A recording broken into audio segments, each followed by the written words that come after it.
Yohana 3:16 anasema kwa maana jinsi hii Mungu alifanya nini, halafu akafanya nini. Kwa hiyo utagundua neno upendo kwenye Biblia linaenda sambamba na kutoa. Blaza, upendo sio tentelete, sio maneno, sio saundi. Upendo ni kutoa.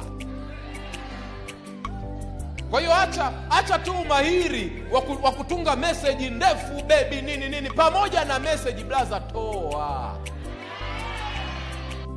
muda wako kwa ajili ya mke wako. Rafiki yangu, ninajua unawajibika kama master guide kufundisha Pathfinder, fundisha adventure. Ninajua unawajibika, wewe ni kwenye kanda kule, ni mkufunzi wa master guide mafunzoni, sawa. Lakini master guide wajibu wako wa kwanza ni huyu awe na tabasamu usoni mwake.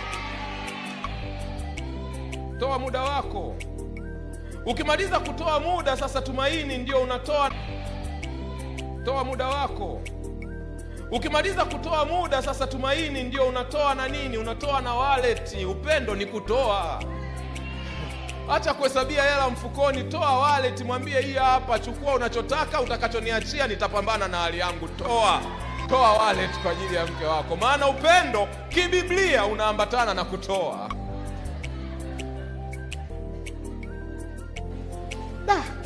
Happiness anasema pastor